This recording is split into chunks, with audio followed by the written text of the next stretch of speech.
welcome to a very special and very important series, The Big Protein Impact, where we will discuss how our quality of life is getting impacted. Remote working and hybrid working models have affected our health and our quality of life. We feel fatigued due to long hours of work, no physical activity, and lack of proper nutrition. Today, we will identify some major factors that impact our quality of life, how to improve it, and how nutrition, especially protein-rich diet, plays a role in overall health and well-being. And we are joined in by a very eminent panel today. We have Mr. Keki Mistry, who's a Vice Chairman and CEO, HDFC Limited, Deep Bajaj, founder, Sirona Hygiene, Varun Alag, co-founder, Mama Earth, Kavita Devgan, leading nutritionist, dietitian, and weight management consultant, and Dr. Amit Khande Parkar, head healthcare nutrition science, Danone India. All of you, welcome to the show. Deep, let's begin the conversation with you. Can you share with us how has this remote working and then now slowly, eventually getting into the hybrid working model has had an impact on your life? Well, I think first a few months were very, very tough. It resulted in a lot of excess weight that one had put in because of practically no exercise, and diet was also all over the place. But with things coming back to normal, I'm glad that we are all taking care of our health now. So it's a hybrid model. We are happy that it's turned out that way. Okay. Moving on to you, Varun. Tell us about how has remote working affected your life. And we were just having a discussion that slowly you have started coming back to office, and so have your employees. So can you share, what are the discussions internally? How has remote working affected them, and are they happy with the hybrid working model right now? Remote working initially came as a bit of shock, right? Because we're a fairly social organization. I think the shock was from two fronts. One, not being able to divide personal and professional lives, right? At the same place where you're sort of working on your laptop and you have to sleep or you have to watch TV or play with your kids. It just becomes a little difficult, and not all homes are designed for separate areas. And secondly, again, you were contained in a very limited space, right? So you couldn't get the amount of physical activity that you would otherwise get. And like we were chatting, even if you're a regular workout person, then it's the movement throughout the day that matters. And when you're stepping out in office, there was that movement which used to continuously happen, either while stepping out for a tea or just for a walk or going from floor to floor. All of that movement used to continuously happen, which got reduced significantly. We're happy that now we are back with the hybrid model, and we're getting to step out, move a little. Of course, keeping all the safety bits in our mind, and also the regime is sort of back, right? If you have to step out in the morning, you know that you have to do a few things. Your breakfast is on time. You're doing things at the right time. Same as when you're in a work environment, you get to sort of have your lunch or all of those pieces a little bit more on schedule, and you block those pieces. So I think from that perspective, while the earlier period was a bit of a toll on health, and we are happy now that we're getting some space to move and step out. Kiki, so we heard both Deep and Varun, and they narrated their story of both remote and hybrid working models. Tell us yours. How are you balancing and managing this disruption when it comes to work because of the pandemic? So 2-3 things have happened post-COVID. One is I used to travel a lot prior to COVID. Typically, I would travel something like 90 to 100 days in a year. And obviously, that meant 90 to 100 days away from Mumbai, away from the routine of life, and so on and so forth. Post-COVID, naturally, traveling has come to a standstill. There's no traveling at all. And because of the fact that I've not been traveling, there are two additional things which I do. One is that and I'll talk to you a little later about it, but as part of my exercise regime, I cycle on a stationary cycle every day. And typically I try to do 60 to 75 minutes in a day. And on weekends, I used to do as much as 90 to 120 minutes a day.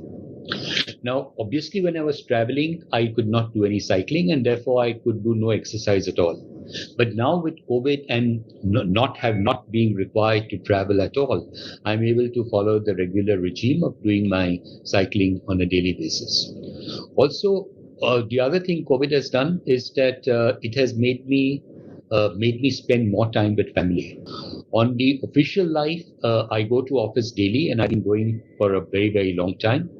The most important thing at a time like this is to keep the employee morale high. And that's what we strive to do, talk to employees, speak to them, make them feel more, remote working means when everyone doesn't come to work every day, you have to keep encouraging employees, keep giving them that little extra motivation. So I try and do that. Okay. Kavita, I'm coming to you. How many people have come to you with complaints of sleepless nights, work fatigue, etc.?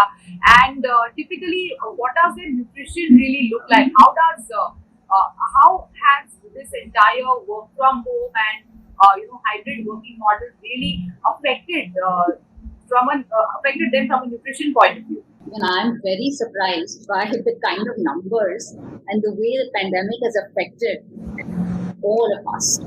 The fact is, there was stress involved here. Of course, our lifestyle went for a toss. The movement went for a toss. So, because of stress, a lot of emotional and comfort eating came into the play. So all of these together actually had a really bad impact on the entire, I would say, well-being of a person. Not just weight. Weight is one big issue that I have seen, because of low activity and higher caloric intake, many people gained weight. That has happened.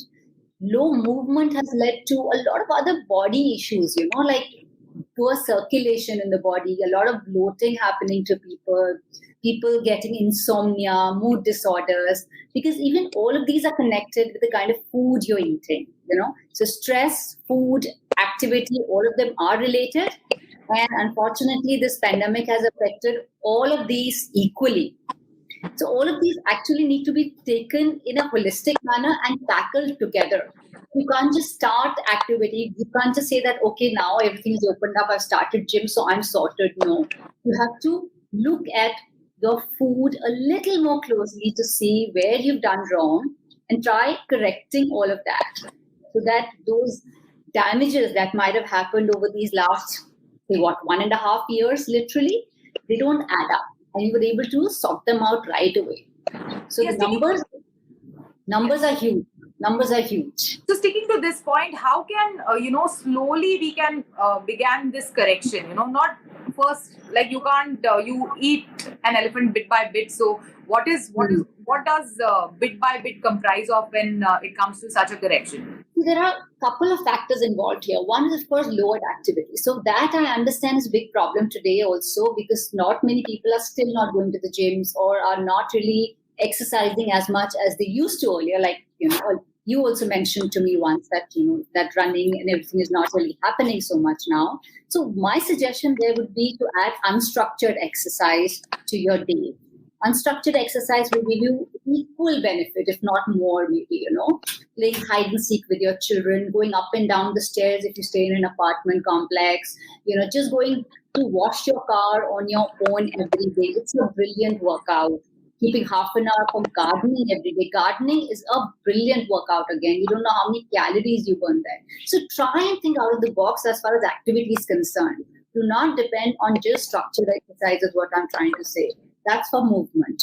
As far as weight is concerned, again, that has to be done very, very proactively. You have to make sure that you cut down on calories a little bit, definitely on an everyday basis, because the movement has come down. And that again can be done very easily. Out of 3 main meals in a day, maybe you could keep one meal as a very light meal so that you can cut some calories there. Make sure that you stop snacking completely or just do it over the weekends. And similarly for fried foods and, maybe even sweets, you could make rules, maybe twice a week or something. So just these broad basic rules will help you not gain weight and lose some weight if you have gained weight, which many people have. Mood and anxiety, I feel, is a little more complex to handle. But again, to be honest, that can also be handled very well through food changes. And I've seen that happen with a lot many people. It's very important to eat a balanced diet because this is the time when your body needs all the nutrients. Do not try fat diets at this time. This is a warning that I'm just placing out here. This is not the time to be experimental with your body. Follow a diet that is basic but gives you all the nutrients that your body requires at this point of time. Try to eat food that gives you happiness. Try and go back into the rituals of your childhood, foods that actually gave you some happiness there. Try to incorporate one of those foods every day in your daily menu. Try to keep it healthy if you can, but even if you can't, try and do a smaller portion of a food that actually keeps your mood stable. It's really important. And finally, please eat enough protein. Protein contains an amino acid tryptophan, which is known to be a mood stabilizer. It converts into serotonin in the brain.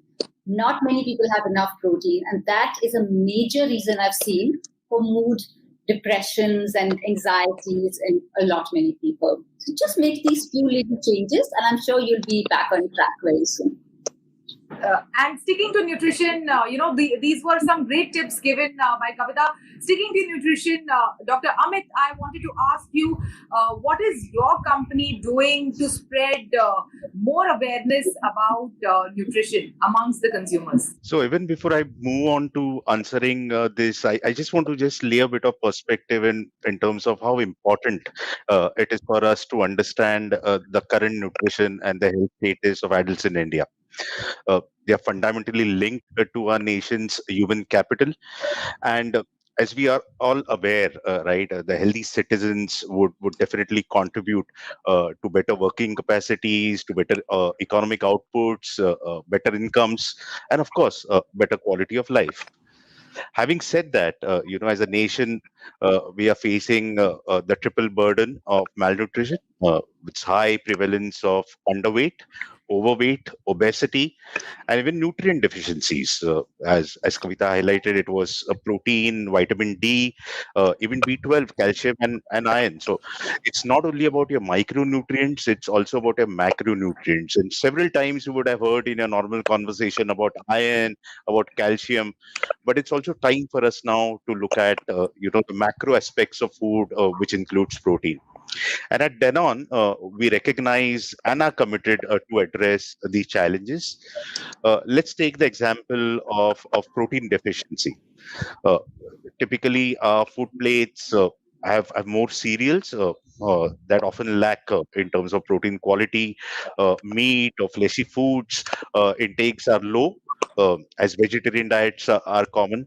And to add to this, people are not much aware, honestly, about the benefits of protein, its daily requirements, the quality, the various sources. Uh, we may have heard a bit of associations, but not much of it. Now, stemming from these insights, we started the Protein Week, now in its fifth year, and we're partnering and collaborating with nutrition experts and industry associations. We embarked on this journey to build awareness and the role of protein in health and in well-being. Now, it can be strength. You would have heard of immunity and, of course, mobility. Now, this year, what's happened is we have spotlighted our attention on the quality of life of our Indian adults and the role of protein in terms of improving the physical health and the quality of life. Very first of its kind survey, where basically we used the World Health Organization quality of life questionnaire and other tools. The survey got administered by the global research agency Ipsos. It was administered in 8 Indian cities, and it involved close to 2,800 odd participants. Now, the survey aimed finally, to measure this quality of life of Indian adults, especially on the health, activity, physical activity part, and also to assess their perception about the factors that are affecting the quality of life. And namely, it can be physical health, nutrition, and particularly protein.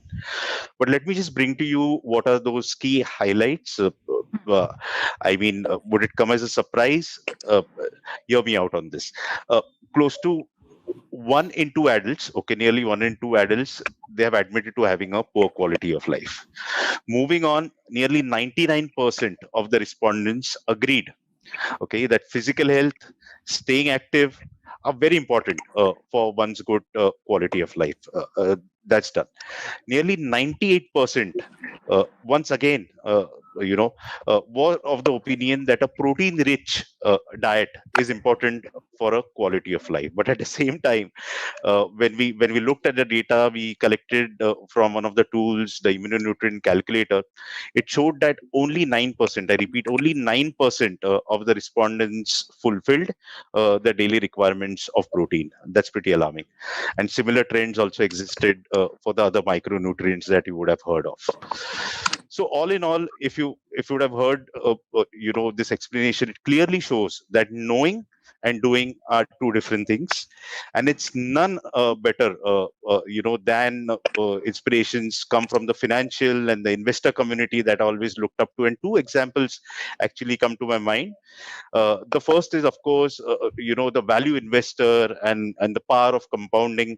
And from a nutrition standpoint, the principles are very much similar.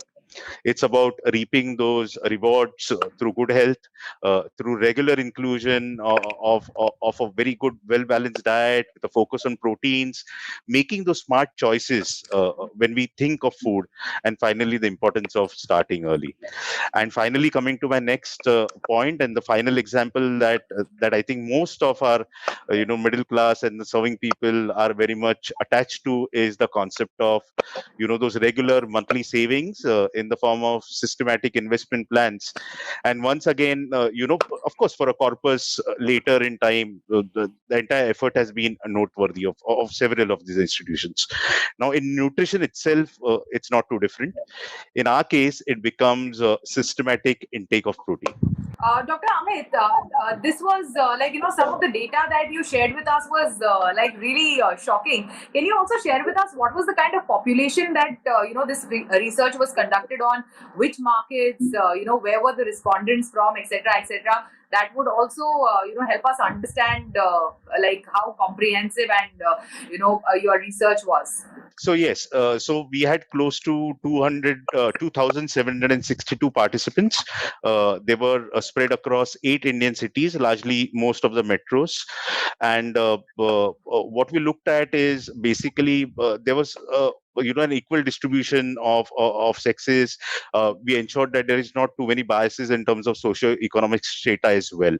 So all in all, there were good statistical methods that were used. I really do not want to get into it, but overall, it's quite a robust survey in terms of the sample size and the statistical significance behind it. Okay. Varun, what's your take on this data shared by Dr. Amit, and can you share your perspective, opinion on this? No, so I echo his sentiments. I think when we were starting up at that time, I was spending about 15 to 16 hours a day working and burning the midnight oil also most of the times. And at that time, my interest peaked in, how do you manage nutrition at different life stages, which is when I discovered the power of protein in keeping you energized throughout the day. And if you're actually taking less protein, then you'll find your energy level dropping around the evening, and you will not have the same level of concentration, the same level of stamina to actually work. Right. So it's been a while now since I have replaced one of my meals with a protein shake. It's been a while since I've been having a meal replacement, which is a heavy protein meal replacement as one of my meals, and it has worked really well for me in terms of keeping me active and at high concentration levels throughout the day. Great.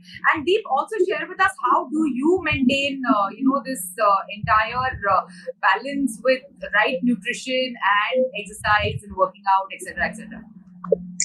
So well, I think around now it's more around so I went to a dietitian recently to shed some weight, and I think that's where a lot of unlearning of old concepts happened.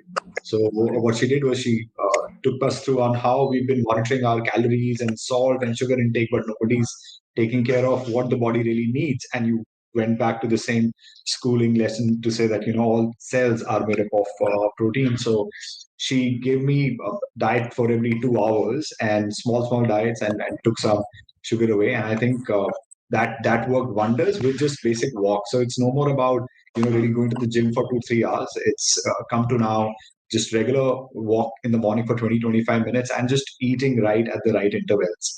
And protein that way helps. Yes, like Varun said very rightly, that if you take it, I mean, if you can have it in the morning, very, very good. There's food for meat eaters. You can still get it through, non-veg items. For vegetarians, there are also food items available, and there are supplements. So if you have them by the time it's evening, you definitely feel far more refreshed. So that's a diet now. Okay.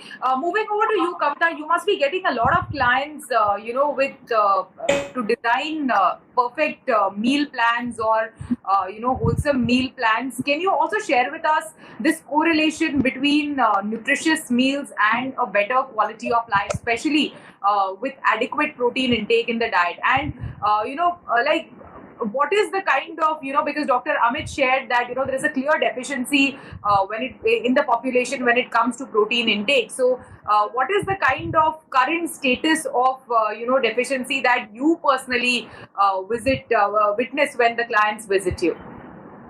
Yeah, sure. Vani, I just wanted to, before I start answering this question, I just wanted to add on to what Varun was mentioning about, not feeling lethargic after in the afternoon, after lunch meal. A lot many people I know literally go into a food-induced coma in the second half of the day. So to avoid that, of course, protein is extremely important. He has elucidated that, very clearly, that if there is, what I suggest is that you definitely include protein in your lunch meal, a good chunk of it. That's going to help you avoid the afternoon lethargy. Couple of other things that can really help is, one, if you can try and include a fermented food in your lunch meal, that's going to keep your digestion fine and you won't feel heavy. And again, you won't feel tired and lethargic towards the second half of the day. That's really going to help. Stay hydrated. A lot many people forget to have enough water during the afternoons. That also I've seen adds to this feeling of listlessness that starts happening the moment it's 3 or 4 o'clock, and people start getting cravings for food also, which is not really craving, but actually your body demanding water. So a couple of these pointers, if they're taken care of for your lunch or afternoon meal, and of course keeping it light, will make sure that you do not feel lethargic for the second half of the day. And now coming to this question, how, I'll be very frank, the corona this pandemic has taught us multiple lessons, literally. And one big lesson has been that our health is the most important asset. At least that is one positive that has come out of it. And that's something I'm seeing everywhere around. Whether or not people are able to source the right information or not, they do want to source the right information, because they know now that our health matters more than anything else that we are hankering after. So quality of life, this survey is really interesting. I've read it in detail, and I was also, even though I'm in the field, I was shocked by the results, literally. Some of the statistics were mind-boggling, that even in today's time, we are not able to take care of even our macros. This is not done, I personally feel.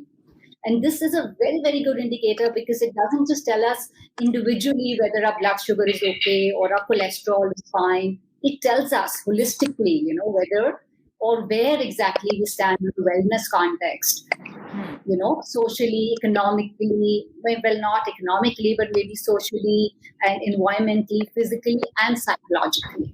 So it's a complete indicator of our composite health. It gives a very good picture.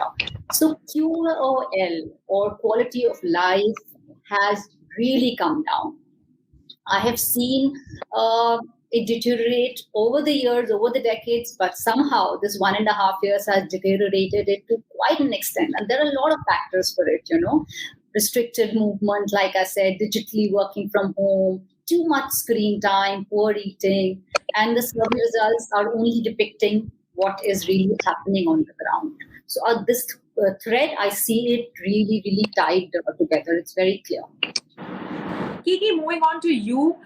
Tell us, how do you encourage your workforce to have like a good work-life balance and manage their health and nutrition as well? We believe that in any organization, it is very important to ensure that the health of the employees is well taken care of, because a healthy employee can put in a lot more effort, a lot more, be a lot more productive than someone who's got health issues. So we encourage our staff to stay healthy. We do a number of programs for them. We have off-sites where they go out and there is a regular sort of a morning exercise routine which is sort of set in. During these COVID days, we used to have online training for our employees, training on various things, deep breathing, things like that. So it's something which we certainly encourage employees to do. And I see this not just in HDFC, I see this in many of the other companies where I'm on the board. Finally, moving on to Dr. Amit, what is the kind of product innovation that you guys are planning to address these issues that we just discussed right now? So always listen to the consumer. He's always right. Very much innovations that we are driving are consumer truths, stemming from consumer truths. There are concerns over strength, over the nutritional status, intakes. There are requests for products for mobility, bone and joint health, and also managing chronic conditions, be it diabetes, one of the most common NCDs that we see in India. So there are better innovations that are lined up.